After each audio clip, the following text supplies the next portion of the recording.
Ya. Bueno, buenas tardes. Este es un horario bastante especial, ya que en unos minutos más eh, el presidente de Chile va a hablar, va a hacer su discurso anual y veremos qué dice, ¿no? Pero bueno, vamos a saludar a nuestros invitados de hoy en día. Pablo Jofré Leal, periodista, analista internacional. También saludamos a Lucía Sepúlveda, periodista, y a Gustavo Ruz, sociólogo, coordinador del movimiento Asamblea Constituyente.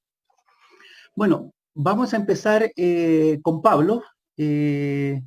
Pablo, mira, quisiera hacerte una pregunta. ¿Cuál es el panorama internacional en medio de esta pandemia indomable que ha dejado al desnudo al modelo neoliberal? ¿Qué pasa en Oriente Medio?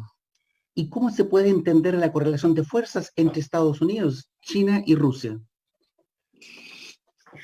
Bueno, buenas tardes a los invitados, a Gustavo, Lucía, Arco, Jaime, la gente que está detrás de esta transmisión muy importante, dar a conocer en el que estamos. Yo doy ese marco internacional respecto en lo que estamos, ¿no? Y poder definir en ese sentido, en pocos minutos, un panorama internacional no es tarea fácil, pues las complejidades de las fuerzas en pugna, los intereses económicos, los intereses políticos, militares, los intereses de geopoder, que es un concepto que usa un amigo, Carlos Santamaría, son muy intrincados y se ven agravados en función de la pandemia del COVID-19, ¿no?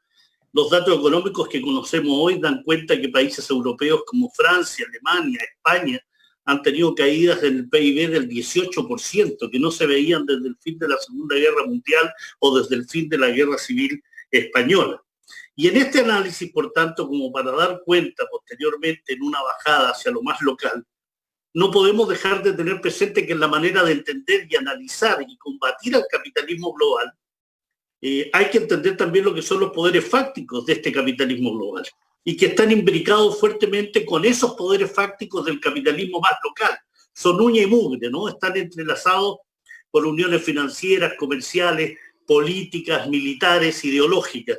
Entonces lo que se genera ahí es que ese capitalismo global y su unión más pequeña a través de los capitalismos locales necesitan procesos de manipulación y desinformación para llegar con el mensaje ideológico. Y esas son parte de las herramientas usadas por el poder global como verdaderas armas de destrucción masiva.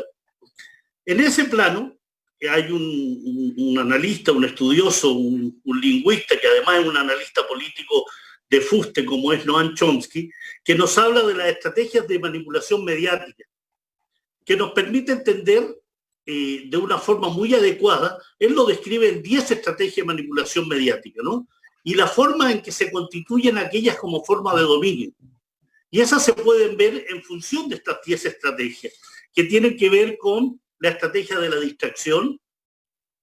Creo que hay un esquema que nos podemos presentar respecto a Chomsky, donde se ven estas estrategias de distracción, esta estrategia de diferir lo importante, dirigirse al público como niños, es decir, una serie de puntos que en estas 10 estrategias que diseña Noam Chomsky nos permite ver cómo este capitalismo global, sus medios de manipulación y de desinformación, cómo a través de esta manera de enfocar el mensaje ideológico y a través sin duda de la propiedad de los medios de información, propiedad de los medios de información que mayoritariamente se manejan en 3, 4 áreas principales: Estados Unidos, Alemania, Francia y Gran Bretaña, a través de agencias de información muy potentes y a través de medios y empresas que también son muy potentes en el ámbito de la información periodística, del tema propagandístico, del tema de la industria cinematográfica y televisiva, a través de una multiplicidad de empresas que más de algunos de nosotros lo tienen en su hogar, ¿no? Netflix, Amazon Prime, más de algunos nos hemos encontrado en alguna oportunidad hablando sobre las series. ¿Qué serie es la que viste? ¿Qué serie es la que no viste? ¿Qué mecanismos se utilizan en esa serie?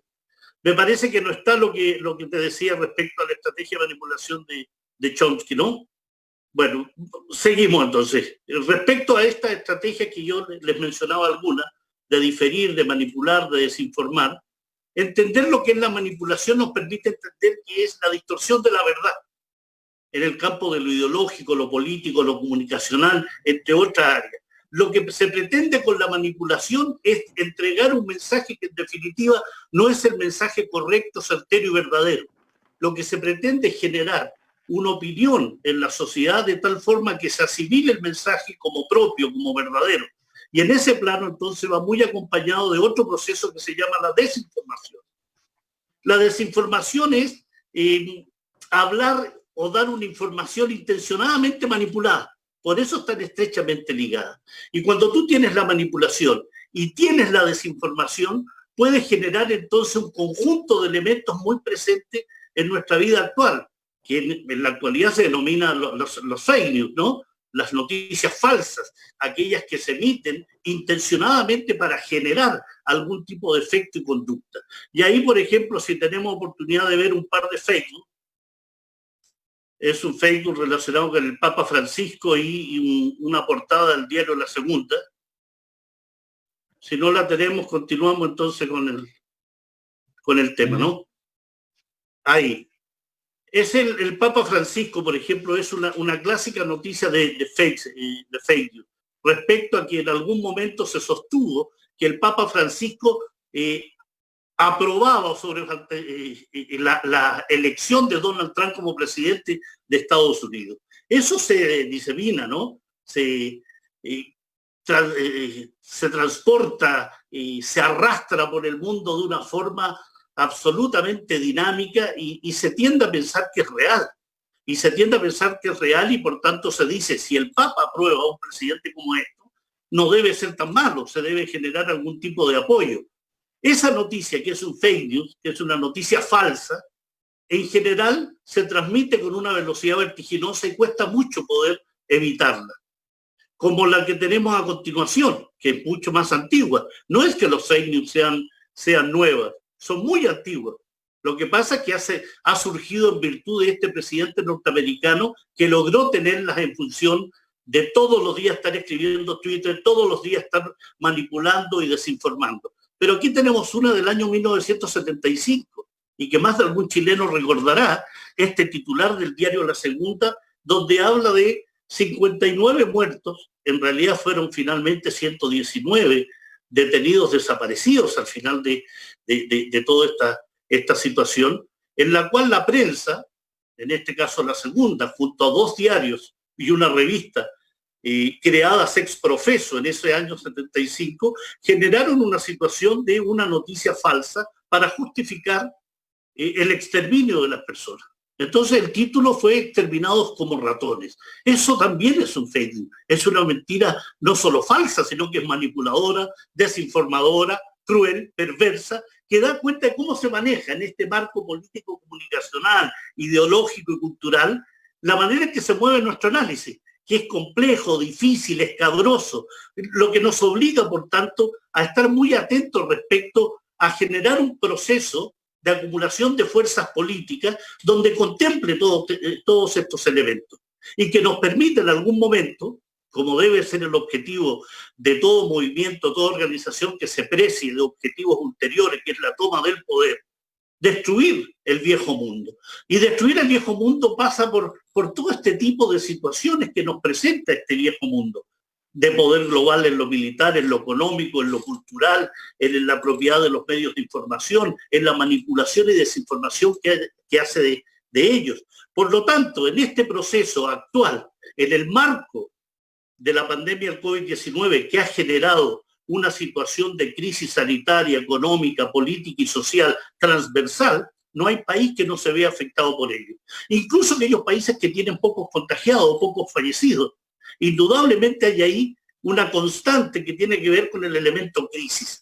Y en esta crisis, indudablemente se ve acrecentada por lo que yo denomino dos frentes principales de conflicto. Uno que tiene que ver con Estados Unidos, China, y otro que tiene que ver con Estados Unidos, la Unión Europea y la Federación Rusa.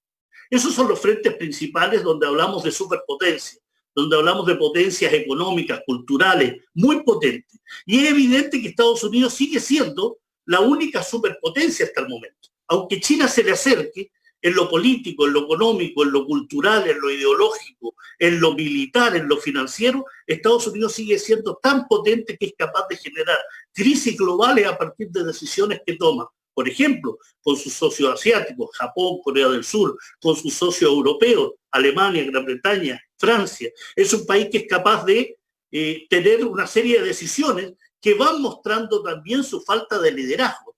Es una contradicción, ¿no? Es una superpotencia que va teniendo una falta de liderazgo en función de la crisis climática, la agenda proteccionista que tiene, sus decisiones unilaterales respecto al acuerdo nuclear, por ejemplo, con Irán.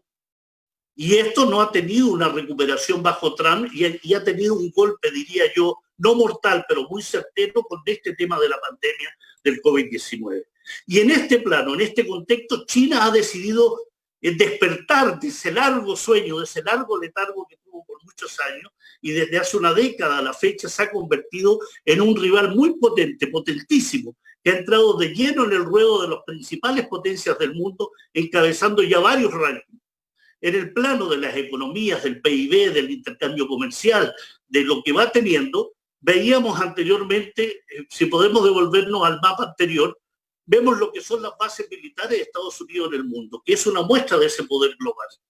No hay país que tenga más bases militares en el mundo que Estados Unidos. 800 bases militares repartidas en todos los continentes, en Europa principalmente, en Oriente Medio, en América Latina.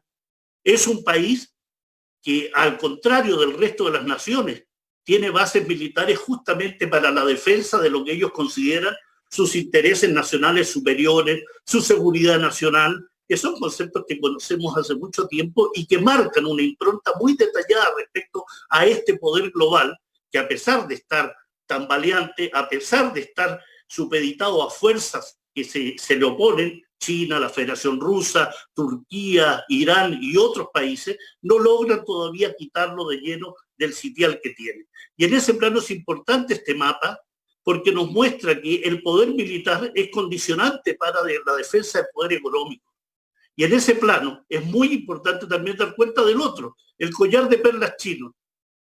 Ese collar de perlas chino muestra a esta China que ha salido hacia Occidente y que tiene no solo la ruta de la seda, sino que además tiene el control de importantes rutas de acceso. Esos son los dos frentes principales, frente Estados Unidos-China, frente Estados Unidos-Unión Europea, Federación Rusa, y una variedad de frentes secundarios que solo los voy a enumerar y posteriormente en las respuestas ante vuestras preguntas podremos desarrollarlo. Y esa variedad de frentes tiene que ver con el G5+1, el acuerdo nuclear, la Unión Europea a través de la OTAN, la península coreana, el mar meridional de la China, los conflictos en Yemen, Siria, en Libia, en Irak, el Cáucaso meridional, Azerbaiyán y Armenia, Ucrania, Asia Occidental, el tema gasífero mediterráneo, el Golfo Pérsico, el Magreb. O sea, podemos enumerar un sinnúmero de situaciones donde los frentes de combate no solo es en lo militar, sino también en lo económico, en lo financiero, en lo ideológico y en lo cultural. Y eso está también enmarcado en América Latina a través de los procesos de desestabilización de Venezuela, de Cuba, se generó en Bolivia, se generó con Ecuador y Rafael Correa, se generó en su momento en Brasil con Lula y con Dilma, se originó también en Argentina bajo los gobiernos de Kirchner y Cristina Fernández. Por tanto, en ese plano, como resumen final, dos grandes frentes y otros frentes secundarios que alimentan este combate internacional que va más allá de lo militar. Hoy es un combate en lo ideológico, en lo político, en lo cultural, en lo económico, en lo financiero, en lo comunicacional. O sea, una serie de elementos que hay que tener siempre presentes.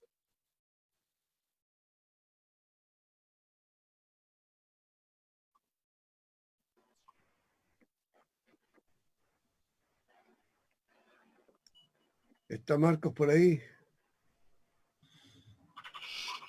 Tenía el micrófono apagado. No, está más decir que al final se van de responder las preguntas del público. Bueno, mira, ahora quiero pasar a Lucía. Lucía, en estos momentos es conocido el Acuerdo Transpacífico de Cooperación Económica, conocido como el TPP-11, se encuentra a la espera de su trámite final en el Congreso. Si no me equivoco, hasta ahora Chile ha suscrito 29 acuerdos comerciales más. Entonces la pregunta es, ¿cómo intervienen y afectan estos tratados comerciales a la autonomía, soberanía del Estado chileno en materia económica, comercial, derechos sociales y culturales? Hola, buenas tardes a todas y todas que nos están mirando y agradecer por la invitación para poder contar sobre estos temas. Bueno, para llegar a la pregunta que tú haces, que es tan amplia, voy a dar algunas vueltas primero, que me acercan al minuto que estamos viviendo ahora en la pandemia. Resulta muy revelador que los montos de inversión anunciados en plena pandemia sean mayores a los que se registraron en años anteriores. Entre el 1 de marzo y el 31 de mayo de este año, se presentaron 237 proyectos con una inversión declarada de 17.603 millones de dólares. La mayor parte de ellos orientados al sector energía, seguido por el portuario y la minería. La inversión, según un estudio comparativo que hizo el Observatorio Latinoamericano de Conflictos Ambientales, es 5 veces superior a la cantidad promedio que había existido en los 2 años anteriores. Esto en plena pandemia, con una capacidad del sistema de evaluación de impacto ambiental que está absolutamente superado. Además, muchos de estos proyectos se presentan como si fueran declaración de impacto ambiental, o sea, van a tener una tramitación muy rápida. Sin despacho no van a pasar al sistema de evaluación de impacto. Y todo esto es parte del plan de reactivación del que seguramente está hablando Piñera, o estará hablando Piñera en unos minutos más. Que lo único que buscan no es resolver nuestros temas urgentes, sino que es reforzar el modelo extractivista que se vio amenazado por la revuelta popular y se ampara para ello en esta crisis laboral y todo lo que conocemos. Así es como se tomó un acuerdo entre la moneda y los políticos, el acuerdo COVID, que reduce los plazos de evaluación ambiental de grandes proyectos de inversión y que aumenta la flexibilidad del sistema que tiene que evaluarlo.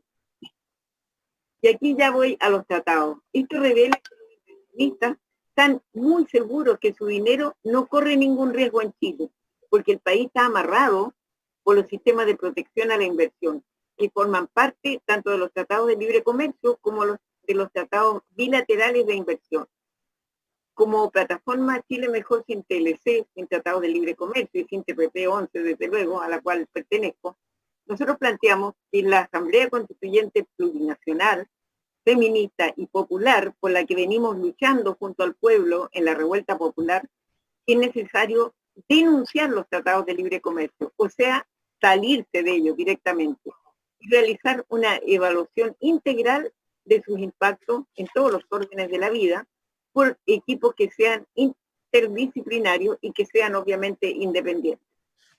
Porque el hecho de que hoy, como dice el título de este conversatorio, tengamos un Chile a la deriva, tiene mucho que ver con esta existencia de este tratado. Y se evidenció en la crisis sanitaria, pero también estaba ya claro para las grandes masas a partir de octubre. Tiene mucho que ver con los TLC porque han sido una herramienta de los grandes poderes económicos globales que han presentado estos instrumentos comerciales como una forma de salir de la pobreza, ¿no? Y que fue adoptada con entusiasmo por los gobiernos de la transición, que no le hicieron después evaluación alguna, aunque en Chile ya han pasado 18 años desde el primer tratado de libre comercio firmado con Canadá, en el año 2002, y han pasado muchos años más desde que en dictadura Pinochet rebajó los aranceles y comenzó el proceso de liquidación de la industria nacional, y que se vivió una crisis similar en algunos puntos a la que estamos viviendo ahora en términos, por ejemplo, de empleo y de cesantía. Un reputado economista de la Universidad de Cambridge, Ha-Joon Chang, decía en un estudio sobre la verdadera historia del libre comercio, de todos los países que hoy día son desarrollados, para llegar a tener ese título, aplicaron en realidad políticas comerciales proteccionistas. Y lo que hacen ahora es, o lo que hacen desde que empezaron los tratados, es patear la escalera por la que habían llegado a ese nivel. Y una vez que están arriba, entonces ellos pueden eliminar la escalera, o sea, los mecanismos que usaron para subir. En el caso de Estados Unidos, solo liberalizó su comercio después de la Segunda Guerra Mundial. Ahora se dan el lujo de predicar a otras naciones los beneficios del libre comercio e impedir el apoyo de industrias estratégicas, mientras que ellos, por su parte, tuvieron históricamente un gasto público y subsidios enormes para la investigación y desarrollo en empresas que han sido vitales para su poderío tecnológico, como la IBM o la Boeing, apoyadas por el Pentágono. Asimismo, Alemania, Suecia y Japón que es uno de los socios del TPP-11, promovieron sus industrias con medidas no arancelarias, tales como establecer fábricas modelo, ¿no?, en su país, con financiamiento estatal para empresas que eran de alto riesgo. En cambio, está claro que en Chile este modelo de seguir los tratados no nos llevó al desarrollo. Lo que hizo fue destruir territorio, lo que hizo fue desindustrializar el país, generar dependencia alimentaria, destruir también la agricultura y construir poderosamente, junto con la Constitución del 80, al despojo de bienes comunes, como el agua, como la semilla, que ambos fueron privatizados en tiempos de la Concertación. Y también así fue como se reafirmó el proceso de destrucción de la salud pública y de la educación pública. Los tratados de libre comercio, y ahora en especial el TPP-11, contienen ciertos capítulos y disposiciones que están orientadas a darle garantía a los inversionistas. Por eso es que les gusta venirse a Chile, ¿no? Si ellos consideran que hay leyes o normas que no cumplen con, comillas, el trato justo y equitativo, no discriminatorio para ellos, o que no llenen sus expectativas legítimas de ganancia, o que les hacen medidas de control de esos capitales, o, peor aún, que le hacen una expropiación indirecta a sus empresas, ellos pueden llevar a Chile a un sistema que se llama Sistema Internacional de Resolución de Controversias. Y además esos tratados incluyen a veces una llamada cláusula zombie, que dice que aunque tú te salgas del tratado, se haya terminado el tratado, tienen ellos un plazo entre 5 a 10 años para ya seguir, en el cual todavía es posible que demanden al Estado. Son tan altos los costos que muchas veces en las demandas que presentan ellos, los gobiernos retroceden en las medidas adoptadas. Eso es lo que ocurre. Estos tratados de segunda generación, como el TPP-11, incorporan también extensos capítulos de propiedad intelectual, que son otro tipo de garantía para otras grandes empresas como las del agronegocio y las farmacéuticas, que todos conocemos, sobre todo ahora en la pandemia, los terribles impactos de aquello. Significa en la práctica monopolios en el sector agroalimentario, farmacéutico, y restricciones para políticas nacionales de desarrollo de medicamentos genéricos, junto a medicamentos biológicos que son mucho más caros. Y se suma a ello dificultades para que el Estado tenga una política de apoyo a la producción agroecológica o a compras públicas de alimentos sanos que pueda ser canalizada a la Junta y a los hospitales públicos. Todo eso sería considerado en estos tratados como un obstáculo al comercio. ¿Por qué? Porque los tratados estos han sido redactados por los mismos dueños de estas grandes transnacionales, de las grandes corporaciones, que velan por sus intereses. Hay cláusulas en estos tratados que prohíben a los Estados miembros exigir que los proyectos de inversión aseguren que haya transferencias de tecnología al país donde están haciendo sus proyectos, o que desarrollen negocios del Estado en sectores estratégicos, o tengan una participación nacional en esos proyectos. Si vamos a lo que queremos, ¿cierto?, que es una asamblea nacional constituyente y popular, tenemos que ver que va a discutir la necesidad de derogar el Código de Agua, de incorporar los derechos de la naturaleza o de la madre tierra, de reconocer el derecho de los pueblos que habitan nuestro territorio a la soberanía alimentaria, y también va a discutir la denuncia de estos tratados, como decía antes. Bueno, resulta que Canadá es miembro del TPP-11 y es el inversor más importante en megaminería en Chile, y también tiene presencia en las empresas sanitarias. El 75% de los fondos, a su vez, que administran las AFP, ya que están hoy tan impactadas, son de bancos de Estados Unidos, en los casos de Provida, Cuprum y Habitat. Bayer Monsanto es a su vez la mayor operadora en el área de semillas, de transgénicos y medicamentos. Entonces resulta evidente que esos tratados bilaterales de inversión y los tratados de libre comercio operan como una especie de camisa de fuerza para los cambios. Por eso nuestra demanda es que se retire del Congreso la tramitación del TPP-11. Las disposiciones especiales de la ley que habilita el próximo plebiscito, en su artículo 135, contienen verdaderas aberraciones a este respecto.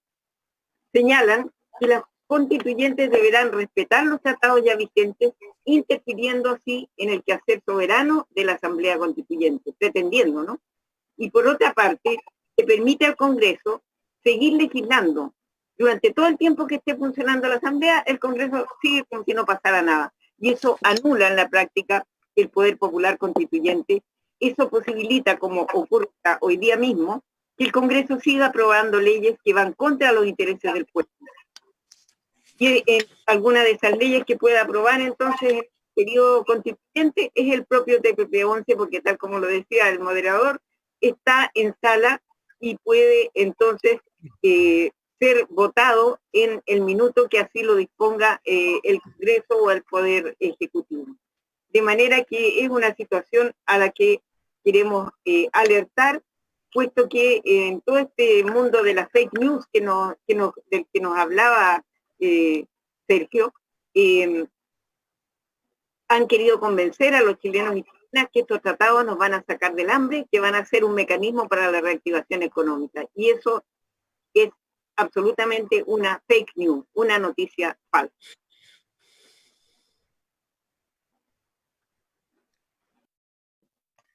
Bien, gracias Lucía.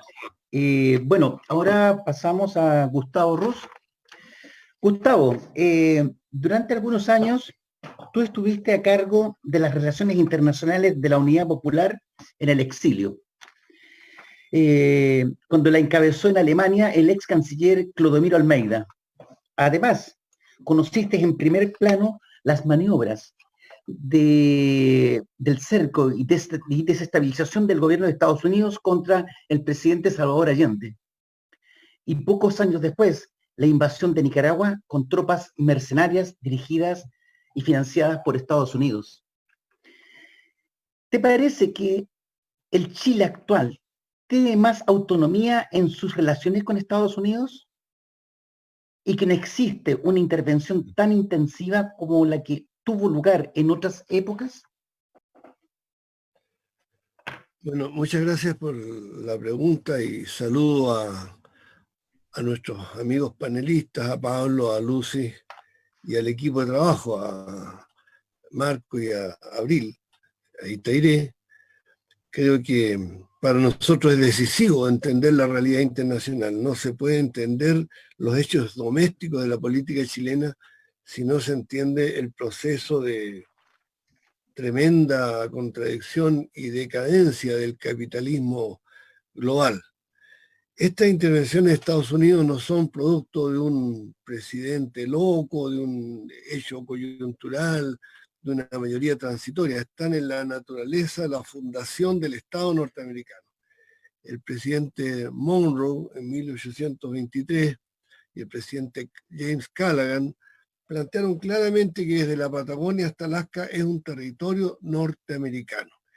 Y así actuaron hacia Chile a lo largo de 200 años. De hecho, en 1826, cuando Bernardo O'Higgins estaba en el exilio y apoyaba a Bolívar para el Congreso Anfictiónico de Panamá, para unir a toda la América ex española en un solo gran país, Estados Unidos boicoteó el Congreso Anfictiónico de Panamá y Chile boicoteó por presión de Estados Unidos ese Congreso de Unidad de la nueva Gran Colombia. Durante el siglo XIX no era Estados Unidos tan importante porque Inglaterra era la dueña del mundo, pero ya terminada la Primera Guerra Mundial emerge Estados Unidos como la gran potencia del capitalismo, con un liderazgo en todo el mundo, y eso le permite entonces entrar a Chile con la propiedad de la minería del cobre, la Braden-Copper en Rancagua, y posteriormente la Kennecott en el mineral de Chuquicamata en 1929. Ahí entonces ya está dentro del país, ya es dueño de Chile.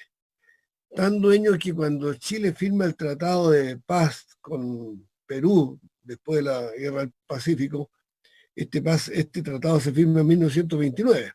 Y ahí se delimita la frontera, un tratado muy, llamémoslo así, muy diplomático, muy fraternal.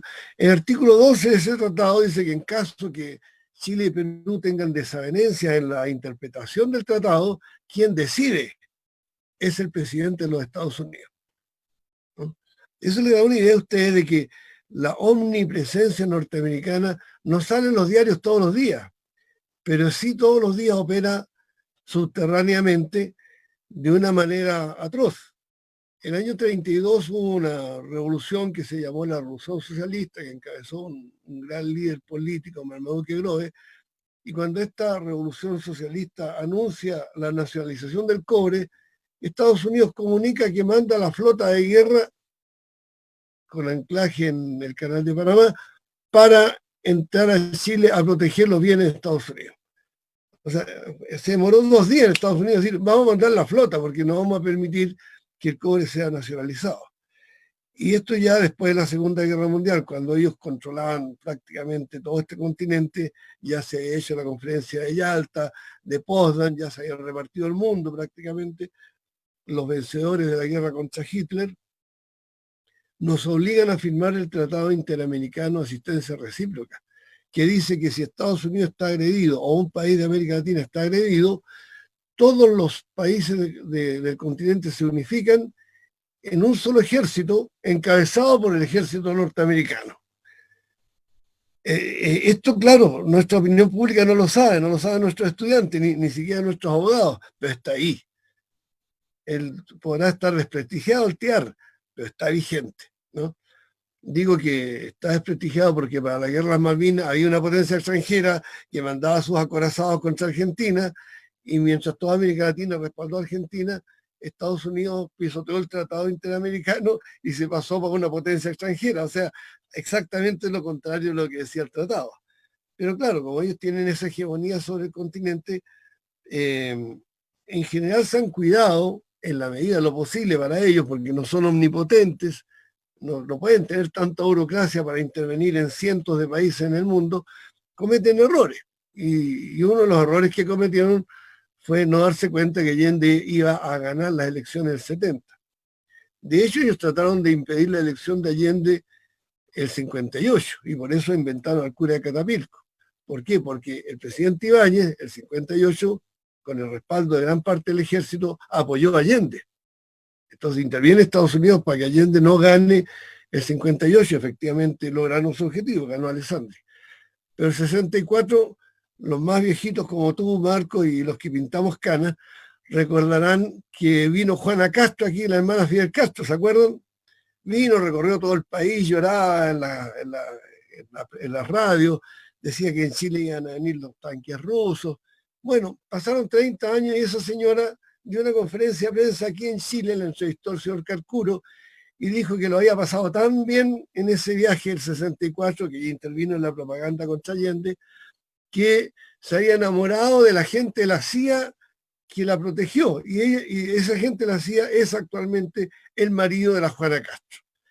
Eso te da una idea entonces de un nivel de, llamémoslo así, molecular de intervención en los asuntos internos, que por razones de tiempo dejo para la segunda vuelta, ya en la etapa contemporánea, que implicó concretamente la intervención contra Allende, con el asesinato del general Schneider y el general Pratt, la intervención en 1989 para instalar a Erwin, y la intervención actual después del 25 de octubre, para cuando el señor Pompeo decide que si no se terminan las manifestaciones en Chile, Estados Unidos va a apoyar a otro Pinochet. Eso lo dejamos para la segunda vuelta.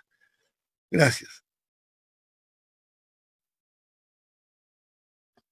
Bien, bueno, ahora vamos a la ronda de preguntas y vamos a empezar con las preguntas a Pablo Jofré. Abril Santamaría, tenemos preguntas para Pablo de... Así es. Hola a todos, a todas y a todes los que nos están viendo hoy día. Hay hartos saludos. Tenemos saludos de Marcela desde Brisbane, la Asamblea Constituyente La Florida, Asamblea Constituyente Región del Maule. También otros compañeros como como Gilberto Vega, la célula MAPU 18 de octubre, entre otros, nos están saludando y nos están viendo en este momento. Preguntas para Pablo. Pablo, son 3 preguntas. Dice así: si las dificultades de estos frentes entre Estados Unidos y Chile pueden afectar a nuestro país en un proceso de asamblea constituyente. Esa es una. La otra es, ¿cómo ves la correlación de fuerza a favor del proceso constituyente? Y la tercera pregunta, que va dirigida a los 3 invitados, es, ¿cómo la situación internacional puede afectar una asamblea constituyente? Bueno, Pablo, por favor.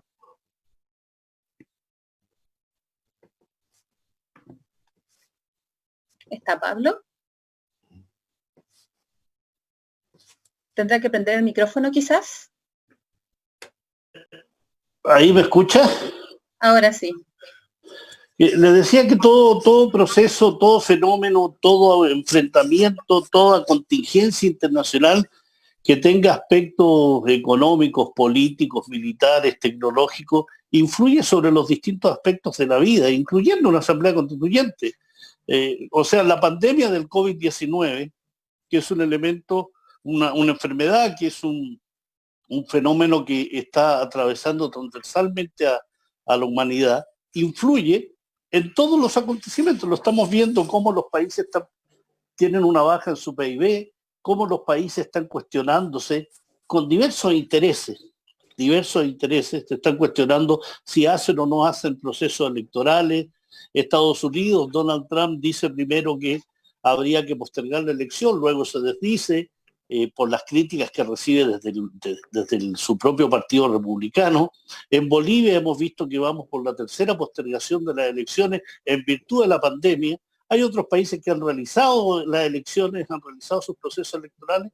Es decir, si tú quieres postergar algo, si tú quieres definir una línea política que sea tu interés, indudablemente vas a generar las condiciones para que esa postergación te favorezca. Estados Unidos, lógicamente, con Trump, está en una situación desmejorada desde el punto de vista del apoyo, necesita más tiempo porque en aspectos económicos, sociales, políticos está a la baja. La crisis social que vive con todo el tema de la lucha antirracista, pero también con los factores económicos, con millones de personas desempleadas y millones de personas con sus bonos de desempleo. Así que en ese plano puede ser perfectamente posible que, y se ha insinuado en Chile, que octubre tal vez no sea una fecha adecuada para realizar el plebiscito, ¿no? Y en ese plano entonces se empiezan a mover las distintas fuerzas dependiendo de la correlación de fuerzas que tengan. Eso es inevitable en cualquier parte del mundo, por cualquier circunstancia, una guerra por el petróleo, una guerra por el gas, una crisis nuclear, y en este caso específico la pandemia del COVID-19 está sirviendo para argumentar para muchos gobiernos en favor de no avanzar en procesos de democratización y participación popular. Había una segunda pregunta respecto a... La segunda pregunta estoy es... como memento, yo tengo memoria a corto plazo. No te preocupes. La segunda pregunta es, ¿cómo ves la correlación de fuerza a favor del proceso constituyente? Y si pudieras juntarlo con la tercera pregunta, combinarlo, es, ¿cómo la situación internacional puede afectar a una asamblea constituyente? Está muy unida con la primera pregunta, la tercera, ¿no? ¿Cómo pueden afectarse en relación a... mira, yo pecaría de soberbio si te tratara de contestar esta pregunta de cómo veo yo la correlación de fuerza cuando hay personas que son parte de la Asamblea Constituyente, participan activamente de ella. Yo lo que percibo es que en el plano de la comunicación, de la política, de la manipulación y la desinformación se demonizan los temas de Asamblea Constituyente en Chile y en otros países. Se demonizan en función de ciertos discursos muy claros, muy precisos.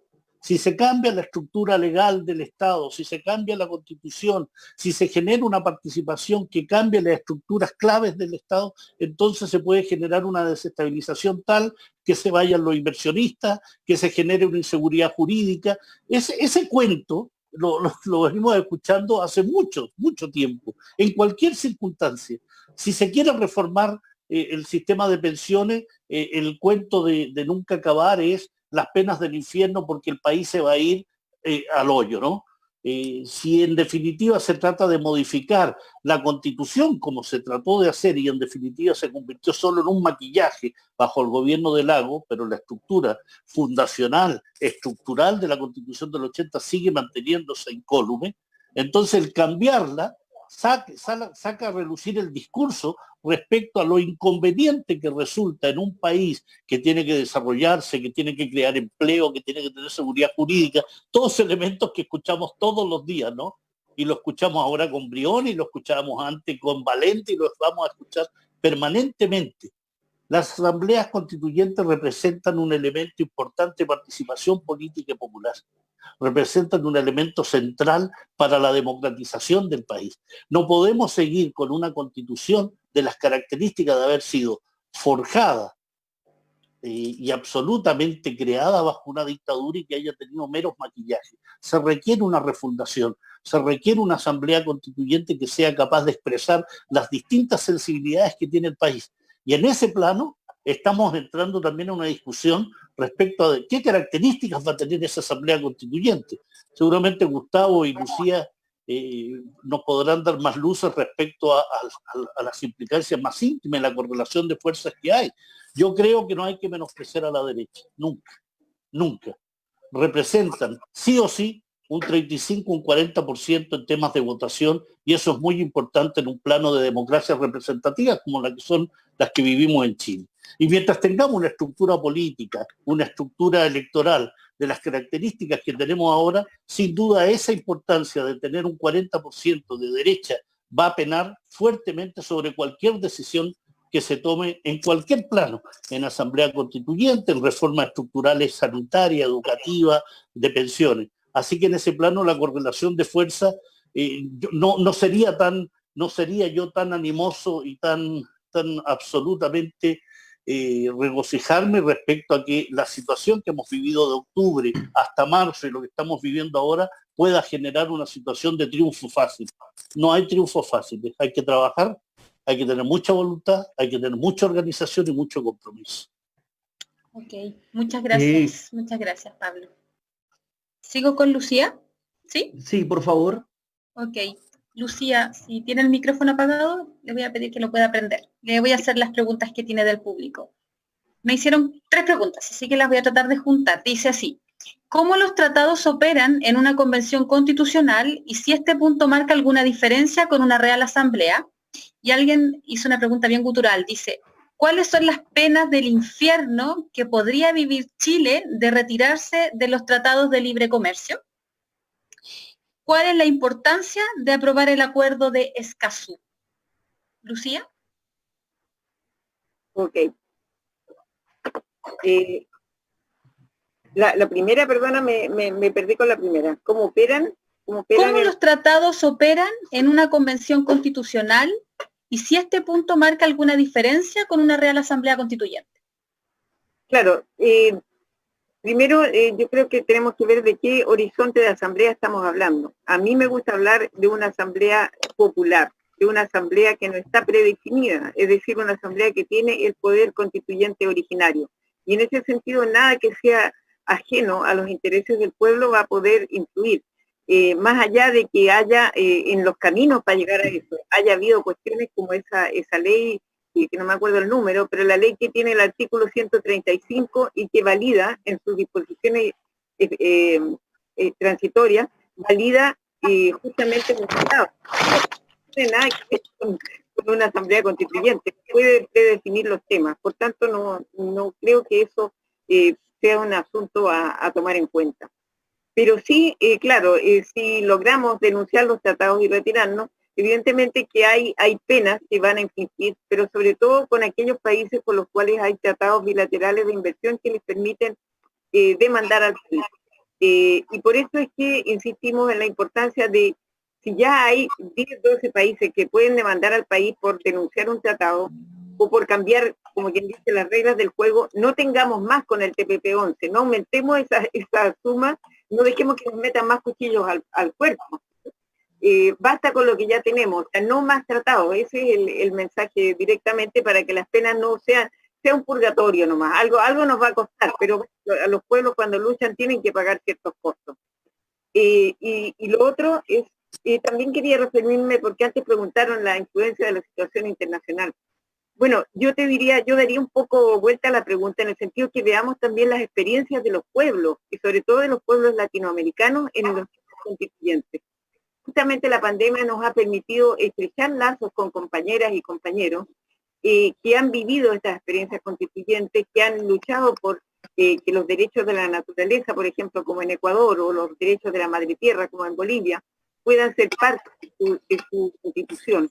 Entonces, de ellos tenemos un aprendizaje importante, ver la forma como abordaron estos temas, ver cómo construyeron la fuerza para que esos temas salieran adelante, qué tipo de delegados necesitamos para incorporar nuestras preocupaciones efectivamente al lenguaje de la constituyente. También decir que acá en Latinoamérica los temas que nos preocupan son muy similares. El tema del agua es un problema que están viviendo comunidades y las mujeres, las asambleas de mujeres, los colectivos feministas, lo hemos visto esto muy directo con las compañeras de Mendoza, por ejemplo, las pibas del agua. Los problemas que nos cuentan y las luchas que dan son muy similares a las que estamos dando en Chile. Entonces, yo diría, el llamado más bien es aprendamos de las experiencias constituyentes de los pueblos latinoamericanos. También en México hay otras experiencias de construcción de poder popular desde abajo, ¿no? Está la experiencia zapatista, están las mujeres de la secta, que recogen toda esa experiencia y nos transmiten, y hemos estado también en reuniones, en conversaciones, en conversatorios con ellas. Por lo tanto, hay una riqueza muy grande de experiencias. No somos los primeros, no somos los únicos, ni vamos a ser los últimos. Tenemos mucho que aprender para poder desarrollar lo que necesitamos. Ok, gracias, muchas gracias, Lucía. Gustavo, para que prenda su micrófono. Gustavo, tengo 3 preguntas. Una es, ¿cuál es el interés político-económico a proteger tras una convención constitucional? ¿Y cuál es la diferencia con una asamblea constituyente? La otra pregunta que realizaron es, ¿cómo podemos hacer válida la asamblea constituyente en un futuro plebiscito? Y la pregunta genérica en este caso, ¿cómo la situación internacional puede afectar a una asamblea constituyente? ¿Me repite la segunda, por favor?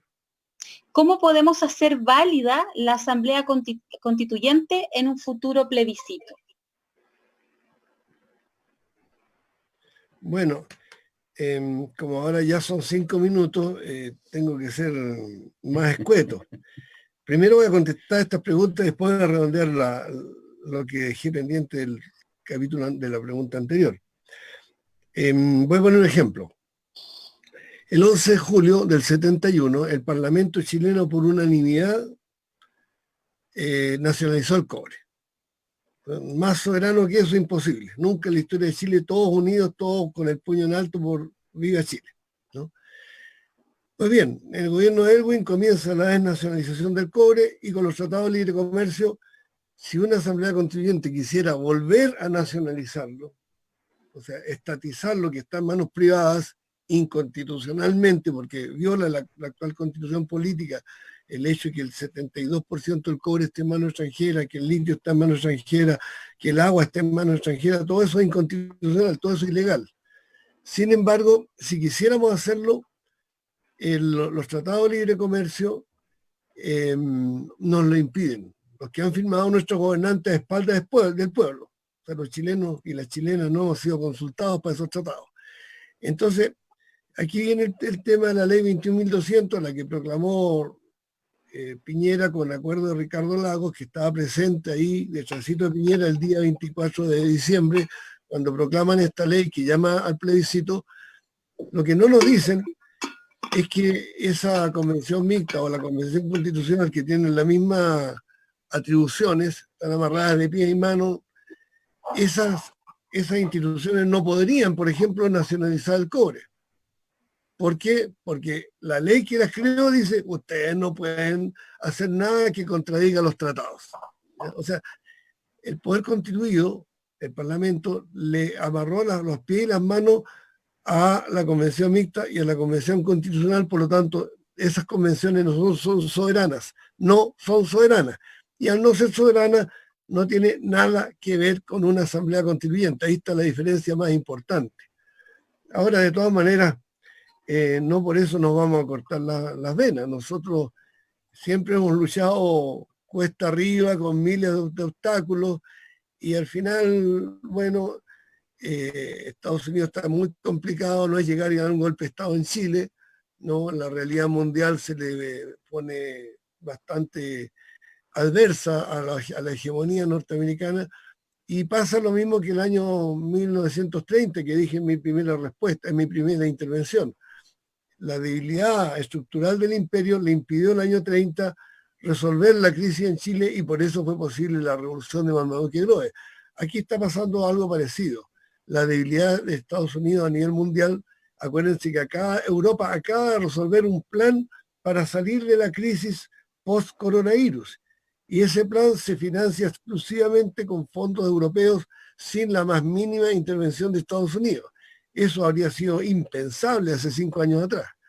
Es decir, hay una situación en la que tenemos un margen de acción para desafiar los poderes fácticos transnacionales. Ahora, en el poquito tiempo que me queda, quiero subrayar que la intervención norteamericana nunca es con permiso de nadie, nunca es con permiso de las Naciones Unidas, no hay ningún estatuto, ningún protocolo que les permita a ellos matar presidentes, invadir países, sabotear las economías, producir sabotajes, como el caso de Bolivia, que obligaron prácticamente a renunciar al presidente Evo Morales.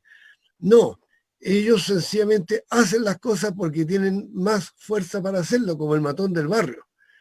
Y ahí entonces donde nosotros tenemos que crear una fuerza interna tan grande que impida que Estados Unidos opere como ha operado hasta ahora, ¿no? Sin permiso de nadie. En ese sentido, no todo lo que haga Estados Unidos lo dice Pompeo. Como dije antes, el 25 de octubre salió el pueblo a las calles y Pompeo una semana después o 2 semanas después dijo, bueno, si continúan las marchas en Chile, Estados Unidos va a llamar a otro Pinochet. Pero un señor, antes que Pompeo, el senador Insulza, dijo que se necesitaba la mano dura contra las protestas del 25 de octubre. Es decir, antes de Pompeo, Estados Unidos hizo hablar a su adelantado, ¿no? En este caso Insulza. Y cuando se había formado cierta mayoría en el Parlamento o cierto estado de opinión dentro del Chile Vamos, incluso dentro de la concertación, para rechazar el TPP, el señor Insulza dijo, si rechazamos el TPP, vendrán terribles consecuencias para Chile. Usó la palabra terrible, o sea, cuando Estados Unidos no quiere dar la cara, usa sus peones, ¿no?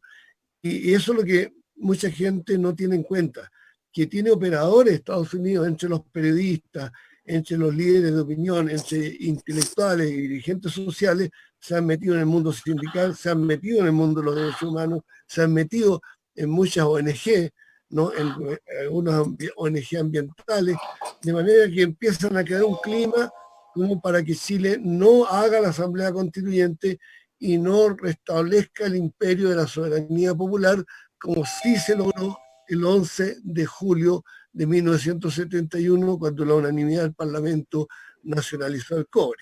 Gracias.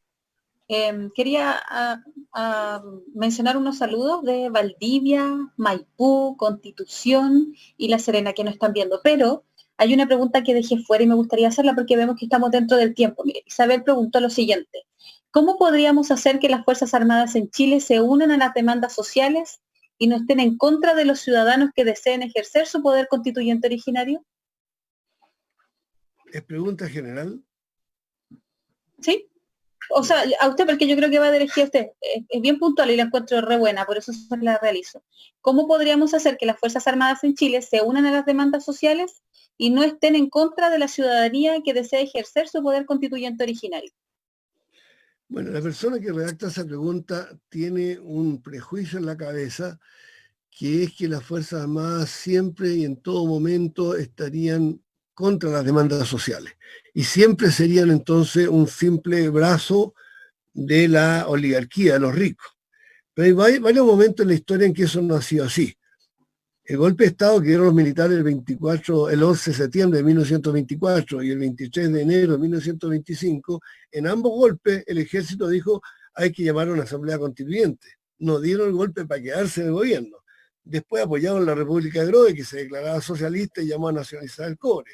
Durante el gobierno de Allende, los 4 comandantes en jefe cerraron filas con el presidente contra el paro de octubre. Y como no había mayoría en el ejército para darle un golpe a Allende, el señor Agustín Edwards tuvo que ir a Estados Unidos y pedirle de rodillas a la CIA y al señor Henry Kissinger, ¿no?, que mandara tropas a Chile, que diera un golpe de Estado en Chile, que hiciera lo posible para derrocar a Salvador Allende. Y Nixon lo hizo, mandó flota de guerra, mandó 5 barcos de guerra a Valparaíso, y bajo esa tuición, con los cañones apuntando hacia Santiago, se dio un golpe de Estado y el bombardeo de la Moneda el 11 de septiembre de 73.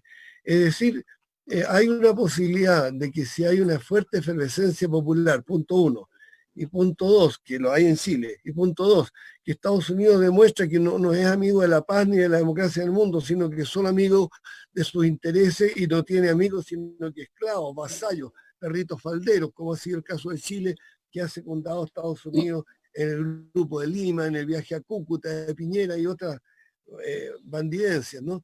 Si se dan condiciones como que el modelo económico ni siquiera permite atender las aspiraciones de los militares, es muy posible que los militares, como ocurrió en 1924, en 1925, le den la espalda a los ricos, le den la espalda a la oligarquía, le den la espalda a los poderes fácticos y respeten la soberanía nacional. Esa es mi respuesta. No es que las Fuerzas Armadas nos ayuden a dar un golpe para hacer la Asamblea Constituyente, no.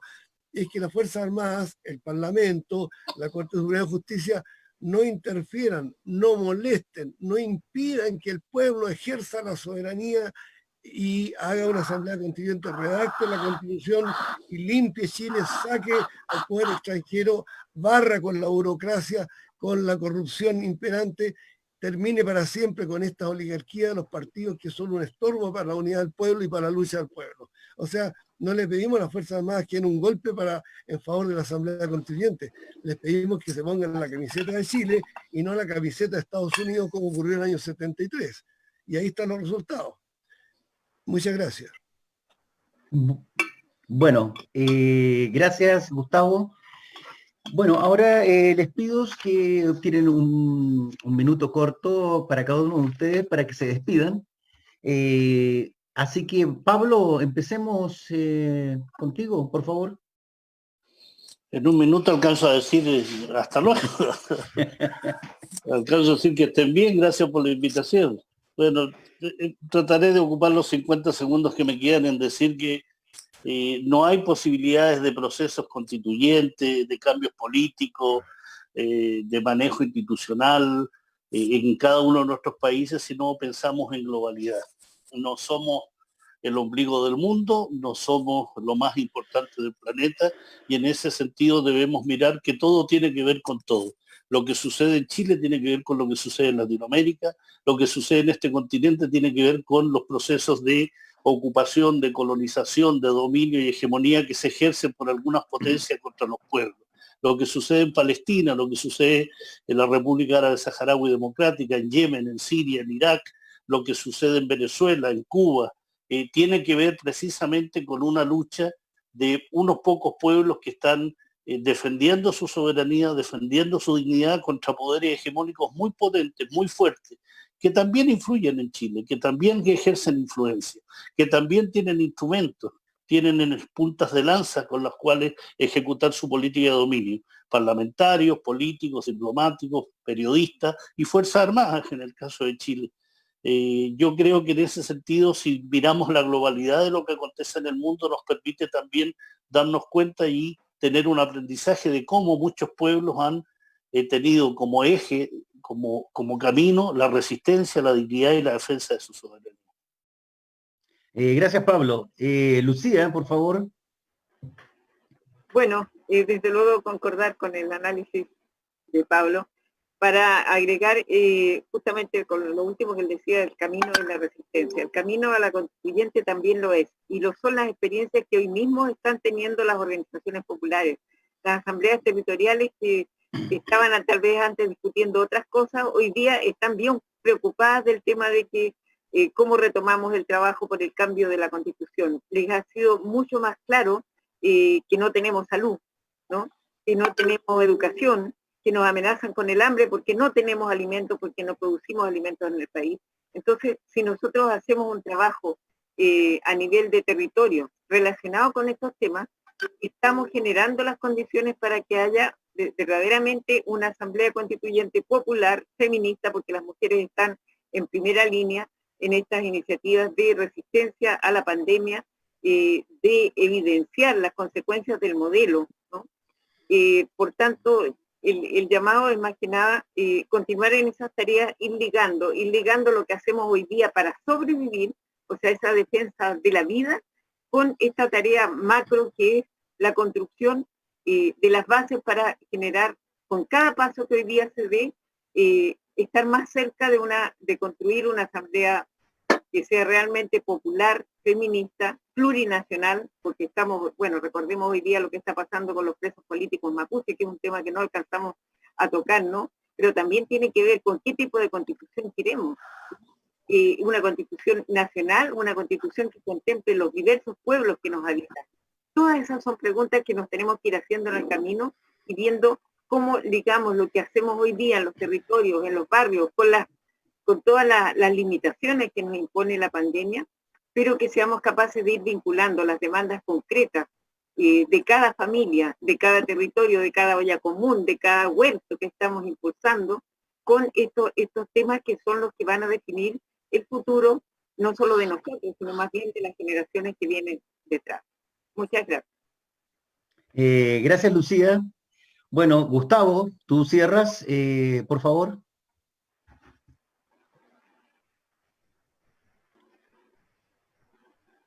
El micrófono. Perdón, gracias. Repito, descuénteme los 3 segundos, por favor. Henry Kissinger, el secretario de Estado norteamericano, después del golpe escribió sus memorias y dijo, para justificar por qué habían derrocado a Salvador Allende, dijo, Estados Unidos no podía permitir que Chile avanzara hacia el comunismo por la irresponsabilidad de su propio pueblo. Entonces el caballero estimaba que él podía medir si Chile era responsable o era un niñito al cual había que indicarle para dónde ir o a dónde no ir, ¿no? Es el tema clave. ¿Somos soberanos? ¿Podemos decidir lo que queremos hacer como chilenas y como chilenos o tenemos que aceptar esta tutela extranjera? Nosotros llevamos 48 años vergonzantes, pero particularmente vergonzante es lo que hizo Lagos cuando por orden de Estados Unidos apoyó el golpe de Estado en Venezuela. Particularmente vergonzante es lo que hizo Bachelet cuando por orden de Estados Unidos formó el Grupo de Lima para apoyar una inversión norteamericana en Venezuela, ¿no? Particularmente vergonzante han sido estos tratados de libre comercio y el TPP-11 que se nos impone a escondidas del pueblo. O sea, el tema de fondo, lo que está en juego es si decidimos nosotros, el 99% de los chilenos, o decide el 1%, la cúpula empresarial, militar, parlamentaria, casi todos esos parlamentarios están en partidos que han recibido plata de Estados Unidos, o la Fundación Soros, o los millonarios norteamericanos, o ONG norteamericanas, o decidimos la gran mayoría que somos patriotas, que somos demócratas, y que pensamos en la unidad latinoamericana. Los latinoamericanos no son nuestros enemigos, son nuestros hermanos. Los padres fundadores de la República de Chile, que lucharon con el pecho al frente contra España y contra Portugal, en fin, en 1810, pensaban en una gran nación. Quien ha impedido que formemos una gran nación ha sido Inglaterra y Estados Unidos, y nos han impedido desarrollar nuestra industria, desarrollar nuestra autonomía. Por esa razón, la primera de las tareas es que la Constitución la hagamos nosotros. Y no nos empecemos a pelear ahora entre los que una vez que hagamos la Constitución, unos querrán que el Estado sea así de grande, así o asá. Otros pensarán que hay derecho a plebiscito, derecho a partido, derecho a que los movimientos sociales tengan sus propios candidatos. Hay miles de cosas que se pueden discutir en el seno de la constituyente. No todo lo que cada uno de nosotros piensa se va a aprobar en la constituyente. De manera que aquí la cuestión está clara. El 25 de octubre, la ley 21.200 nos impide decidir nosotros. Nos obligan a decidir lo que ellos quieren, lo que el grupito parlamentario quiere, que es la Convención Constitucional.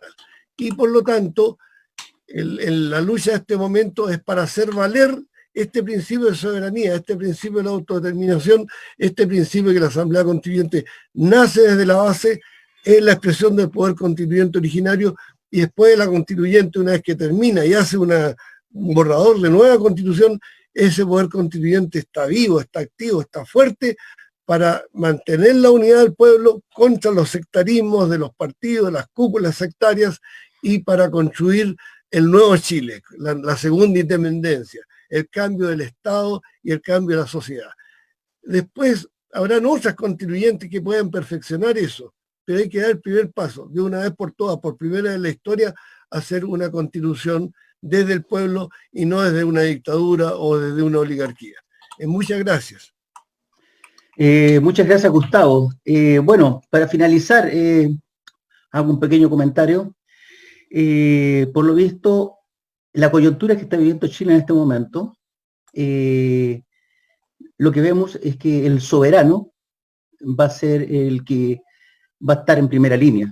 En primera línea ha estado la salud, y hoy en día el soberano está ahí, en la primera línea, luchando por sus derechos, ¿no?